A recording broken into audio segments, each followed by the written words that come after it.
سلام علیکم، چطورین؟ به یه ولاگ دیگه خوش اومدین. امروز خیلی پاییزیه و تصمیم گرفتم کلا به مناسبت ماه تولدم هر روز یه حرکت باحال بزنم و بیام ولاگش تو یوتیوب بذارم. به خاطر اینکه احتمالاً زیاد منو ببینید. وای امیدوارم که بتونم واقعا انجامش بدم. و اصلا اومدم صبح با دوام عجیب غریب خوشگله، عجیب غریب خوشگله. من پاییز به این خوشگلی تا حالا ندیده بودم واقعا.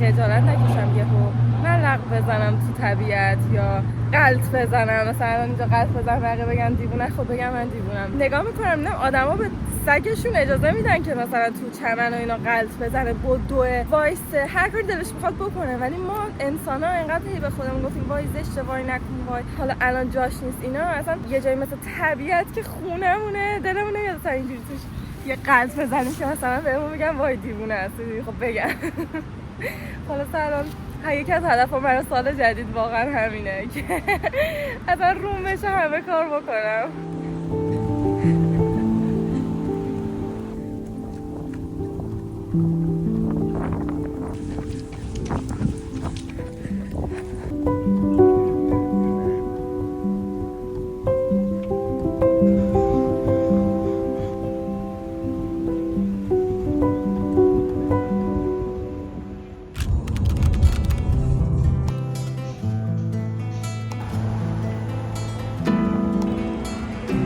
من خیلی دارم سعی میکنم که اینجا دوستا و کامیونیتی بیشتر و بزرگتری پیدا کنم و بسازم، چون که واقعا تو زندگی به این نتیجه رسیدم که کامیونیتی و دوستای خوب حرف اولو میزنه و همیشه دستت به اونا بنده. یعنی حالا نه که مثلا دوستاتو واسه کاری بخوای، ولی واقعا مهمه که چه کامیونیتی داریم و چه کاری میتونیم با هم دیگه انجام بدیم و اینکه مثلا توی کاری برای دوستات انجام بده، دوستات برای توی کاری انجام بدن و خیلی حس خوبی داره. خدا رو شکر من واقعا سوشال میدیا دارم و از طریق سوشال میدیا خیلی میتونم مثلا با شماها هنگ اوت کنم، برم بیرون بیام و واقعا از وقتی که دارم سعی میکنم آگاهانه دوستای بیشتری پیدا بکنم قشنگ میفهمم که موفق تر بودم، چون همیشه میخواستم ولی هیچ قدمی در راستاش بر نمیداشتم. الان خودم رو مجبور کردم جواب آدما رو به موقع بدم، باهاشون قرار بذارم، اگه میگم فلان روز سعی کنم برم حتما. و همین قدم‌های کوچیک داره خیلی نتیجه های بزرگی بهم میده و واقعا از این بابت خوشحالم. خلاصه الانم دیگه دارم برمیگردم از قرارم و دارم میرم پیش یه دوست دیگه هم که اونو ببینم. میدونین چیه، من همیشه میگفتم وای من خیلی آدم تنهایم، من هیچ دوستی ندارم فلان اینا، ولی وقتی که تلاشی هم نمی‌کنی در راستش خب پیدا هم نمی‌کنی. یعنی باید وقت‌تر رو بذاری تا اون احساسات کمتر بشه، تنهایی تو بپذیری و بعد از این تنهایی تو پذیرفتی حالا دنبال دوست باشی و سعی کنی که مثلا با اونم خوش بگذرونی و برای اونم وقت بذاری. و از وقتی که دیدم مثلا میگن خوشحالی آدم‌ها و اینکه زندگی خوبی دارن یا نه تاثیر داره نسبتش با اینکه چقدر در روز با آدم‌های مختلف معاشرت می‌کنی، خیلی دارم زور میزنم که واقعا تعداد معاشرت‌های روزمو زیاد کنم. یعنی نه تنها فقط دوست، مثلا حتی توی اوبرم میشینم با اون آدمه صحبت کنم، حتی مثلا وارد کتابخونه میشم با یه نفر ارتباط برقرار کنم و صرفا یه مکالمه مثلا 2 دقیقه‌ای داشته باشم. به نظرم خیلی تاثیر داره حتی تو اعتماد به نفس آدم، اینکه استرس دیگه نگیری واسه این کار. مثلا ما واسه معاشرت با هم نوع خودمون یه انسان دیگه نباید استرس بگیریم.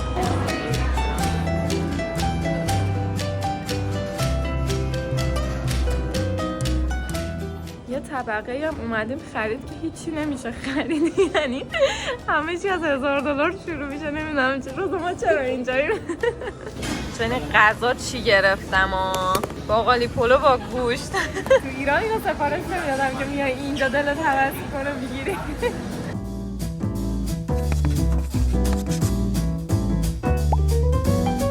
اومدیم این همینجوری الکی چرخ بزنیم تو مغازه ماهی بعد من این وسایلمو جا میذارم میبرم و خیلی بامزه است. به خاطر اینکه داره کریسمس میشه همه جنسای مغازه عوض شده، خیلی وایب بامزه و کریسمسی میده. آقا دخترتون دیروز ساعت 1 صبح رسید خونه و من تا بخوابم همیشه 2 ساعت طول میکشه از تایمی که بیام خونه. دیگه ساعت 3 خوابیدم، بعد صبح ساعت 12 ظهر بیدار شدم. بعد دیگه بعد دوش میگرفتم و کارامو میکردم و اینا. الان دیگه از همون بر اومدم، گفتم بذار یه کیکم درست کنم که با قهوه بشینم بخورم و کارامو انجام بدم، بخاطر اینکه بعد ادیت بکنم. آره دیگه. آها یه سری کار دانشگاه هم بعد انجام بدم، پروژه‌ام بعد آماده کنم. حالا الان به چت جی پی تی گفتم که یه رسیپی بنانا برد بهم بده که راحت و سریع باشه. خدایی هم راحته. تخم مرغ نباید الان میزدم. چرا؟ یه سری خریدم کردم بعد بهتون نشون بدم. به نظرم خریدای خوبی کردم. منو دیدین هر سری میگم من دیگه خرید نمیکنم، بعد میگم بچه‌ها امروز اینا رو خریدم. من میخوام به جای اینکه یه دست آرد معمولی بزنم نصفش آرد بادوم بزنم نصفش آرد معمولی. به نظرم اینطوری بهتر. این یه لیوان. نباید الان میزدم دیگه خدایی. یکی 2 تا قاشق پر. خب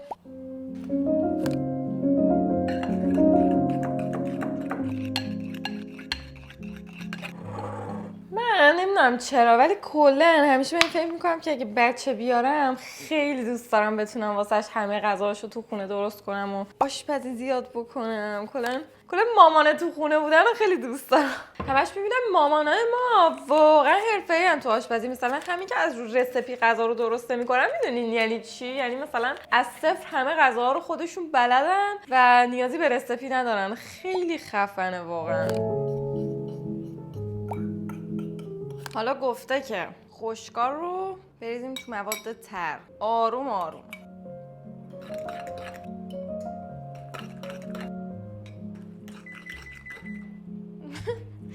فرگرم شد.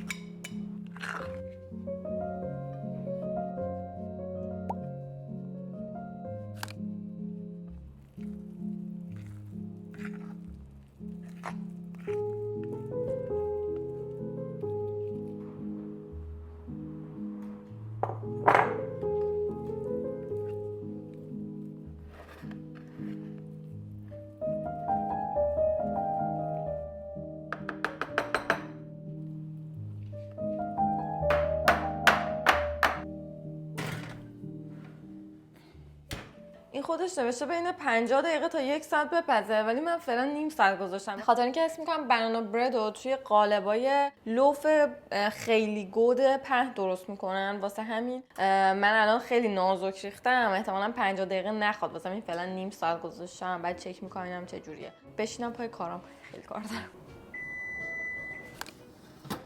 من تقریبا بازم اینو 40 دقیقه گذاشتم تو فر و حس میکنم زیادی شد. البته خیلی برشته شده روش، باحاله. گفته 10 دقیقه هم بذارین همینجوری بمونه تو فر. ولی از اونجایی که منو میشناسین من قرار نیست صبر کنم که این 10 دقیقه خنک شه. آلردی 40 دقیقه صبر کردم.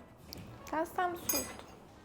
میخوام بهتون معجزه ارده رو نشون بدم. نگاه. تپ. و تمام.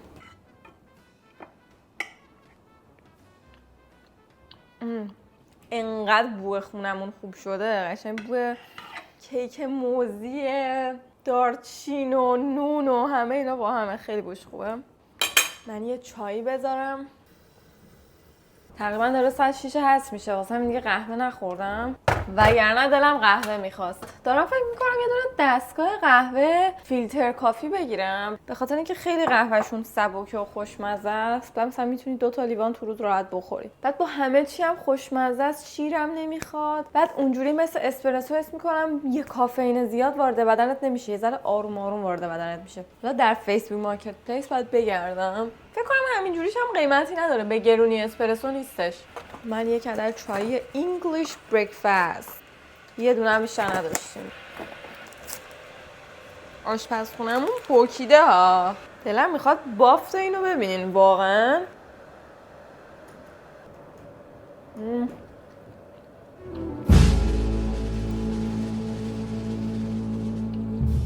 یکی از خوشمزه ترین چیزایی که درست کردم بدون اغراق چای. مامانم همش میگه غذا میخوری یا اینجوری صدا در نیار. منم هی مجبور میشم بیشتر بخورم. تقصیر توه، اینقدر همه چی رو خوشمزه میخوری. اینجوری هم که خب خوشمزه است. وقتی خوشمزه است باید نشون بدم که یه چیزی واقعا خوشمزه است.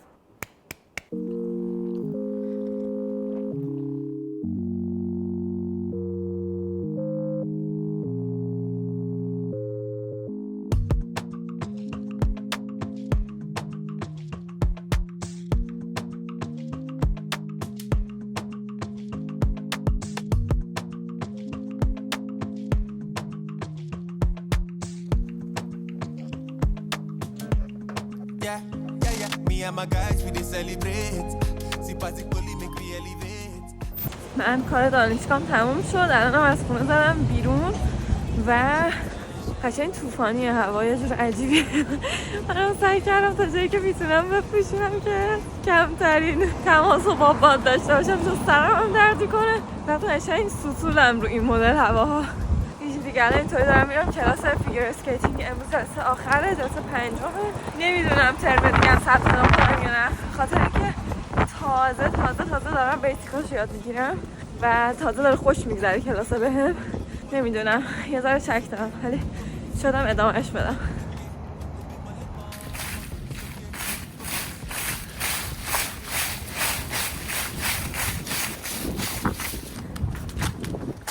گرم هم شده زیادی پوشیدم.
ادیت ویدیو رو تموم کردم و همینجوری داشتم فکر میکردم که چیکار میتونم بکنم بعدش.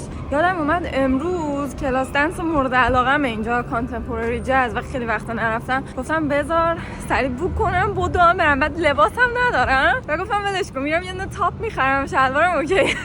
حالا الان بدو دارم میرم یه دونه تاپ بگیرم که فقط بتونم کلاس رو بگذرونم. بعدش یه چیزی هم بخورم، خاطر اینکه هیچی نخوردم.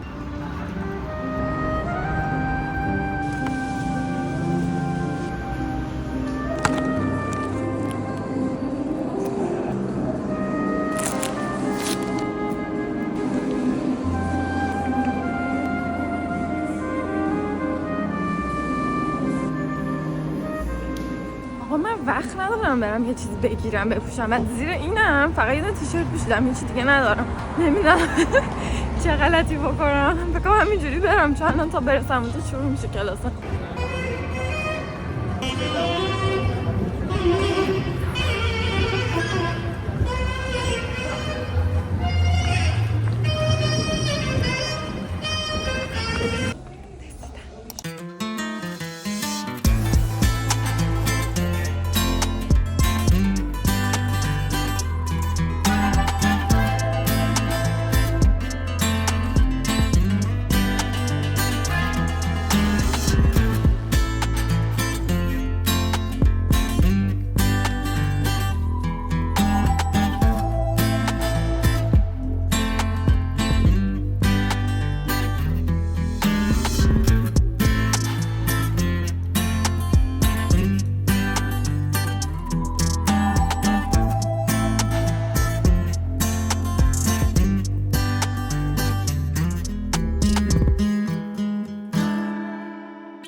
آقا منو نکشین، من با زهره سر خوردم اومدم خرید. چجوری میتونه یه شلوار انقدر بد ترکیب باشه من واقعا نمیدونم. مشکل من با همه شلوارم یکی از یکی زشت‌تره.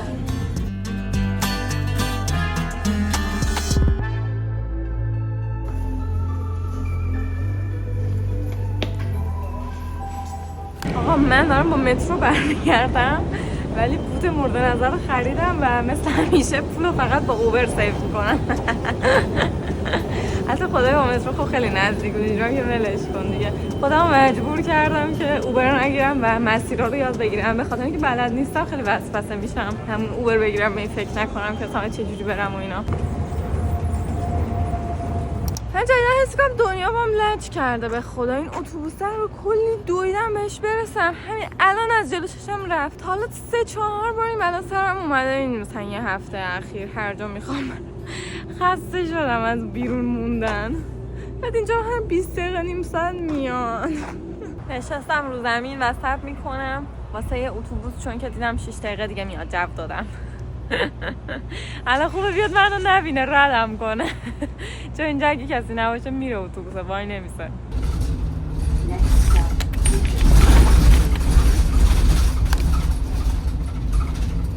شما نمیدونید من چه حسی دارم. اصلا خیلی وقت بود واسه خریدن از ذوق نکردم. بخاطر این کفشه در لیست بلند بالای چیزایی بود که من از 3 سال پیش نوشته بودم و دلم میخواست. بعد که اینجوری تیک میخوره بعد با پول خودم میخرم اینجوری شد تونستی بخری مثلا اینا. خیلی بهم حال میده. بعد با کوکورو یه لیست خیلی دراز با هم درست کردیم. هرچی از اون میخرم خیلی برام مثلا انگیزه از خودش. بچه‌ها من این 2 روزه که گذشته و هی داشتم خرید میکردم فلان و اینا، خیلی اولش خوشحال بودم و اصلا این خرید کردم گفتم وای چه داره حال میده اینا. بعد یه احساس بدی بهم دست داد، تا اینکه مثلا الکی داری مثلا پولی که واسش این همه زحمت میکشی فلان اینا در میاری رو مثلا میدی خرید میکنی از چیزایی که داری فقط چون مثلا مغزت اینجوریه که بذار اینم داشته باشم اینم داشته باشم میری میخری. و خیلی یه حس بدی بهم دست داد. احساس کردم که کلی کار هست که دارم میخواد بکنم و مثلا پول اونا رو آدم نمیده ولی پول مثلا لباس و فلان اینا رو میده. بعد خیلی به عبثی و بیهودگی رسیده بودم.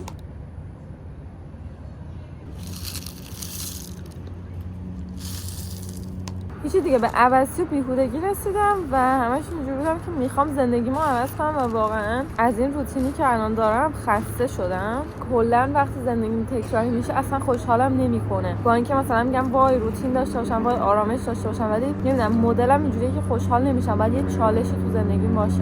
حالا الان دارم چند وقته به این فکر میکنم که یه برنامه‌ای بذارم کلا زندگیمو عوض کنم. حالا بهتون میگم که چیا تو فکرمه و اینم قوت قالب کتابخونه منه، ماستو گرانولا.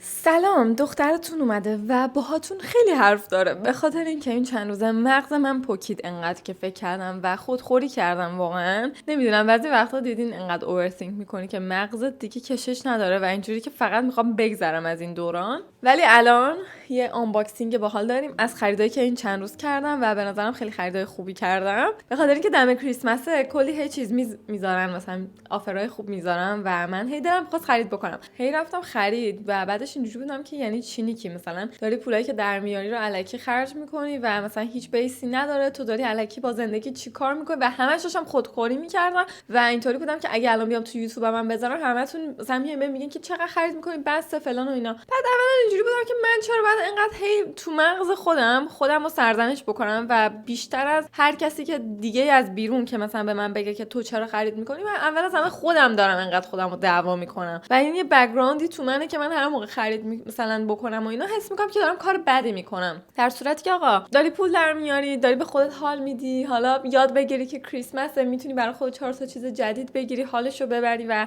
واقعا خودتو سرزنش نکنی. منم هیچ وقت اوور مثلا خرج نمیکنم، مثلا آدمی نیستم که باجتمو مثلا اگه اول ماه چه میدونم مثلا 2000 تومان در میارم هیچ وقت نمیام 2000 تومانم کامل خرج بکنم. خیلی خودمو سرزنش کردم و آخرش اینجوری شدم که آقا مهم اینه که تو خودت لذت ببری از کاری که داری میکنی، حتی اگه خریده، حتی اگه لباسه و از اون لباس پوشیدن، تیپ زدن، حالشو ببر. تو وقتی که این کار خوشحالت میکنی، من واقعا هر موقع لباس خوب تنمه پروداکتیو تر میشم، کارامو بهتر انجام میدم و کلا اعتماد به نفسم بیشتر میشه. دوست دارم حسشو. خب چرا از خودم همش بیام بگم نه من اصلا فلانم باشم، اعتماد به نفسم خوبه، من فلانم باشم، اینجوریم، خوشحالم، در صورتی که داری از خودت همه رو میگیری و خودتو تبدیل به یه آدمی میکنی که خب همش خسته فکریه. بدانید و آگاه باشین که مهمترین سرمایه گذاری که میتونید بکنین رو خودتونه و همیشه آدم این آویزه گوشش باشه. هیچ وقت واسه اینکه یه پولی بدین ورزش بکنین، یه پولی بدین به خودتون برسین، یه پولی بدین کلاس جدید برین، اطلاعات جدید بگیرین، کتاب جدید بخرین، هیچ وقت از اینا نگذرین، به خاطر اینکه دقیقاً اینه که شما رو میسازه و تبدیلتون میکنه به اون آدمی که میخواین و دوست دارین. وقتی که مثلا من میام این نوره رو به طور مثال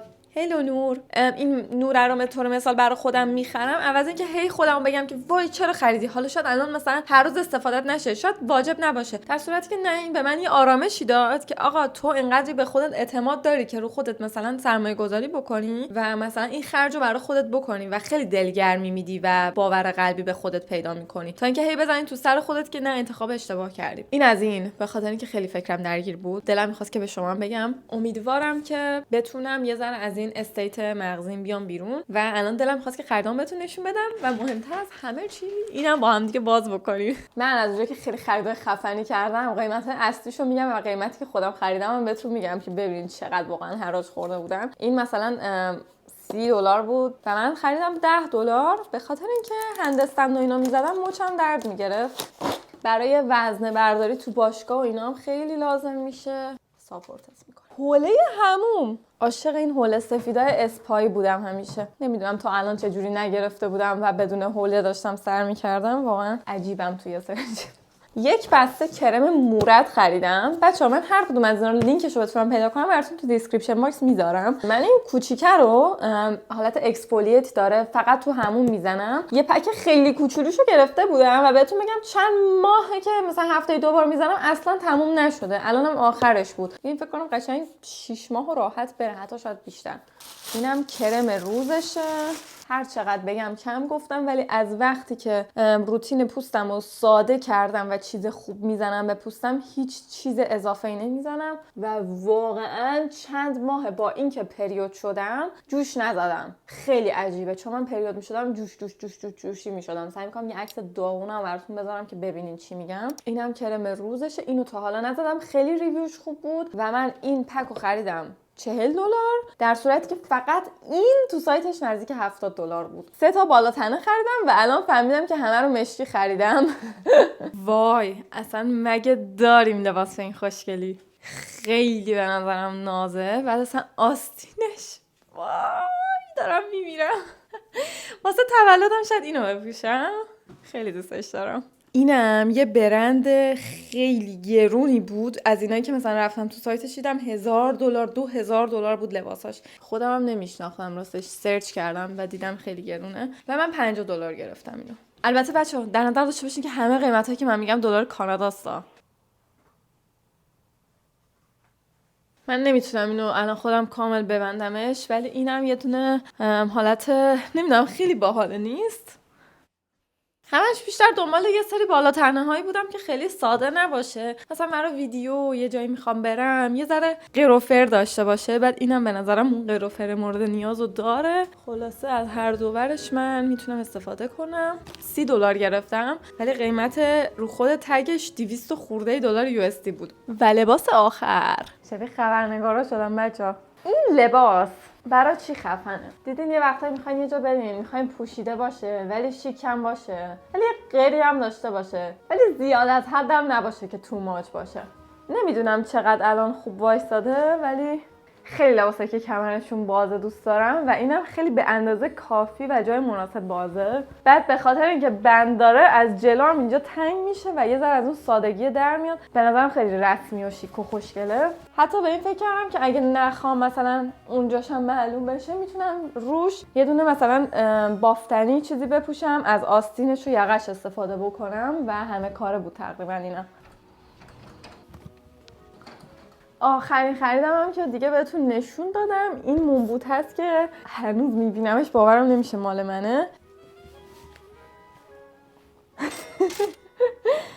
خیلی گوگلیه، توپله، دوستش دارم. اینم از استانبول خریدم. بعد داشتم فکر کردم که خیلی با این بامزه میشه، نه؟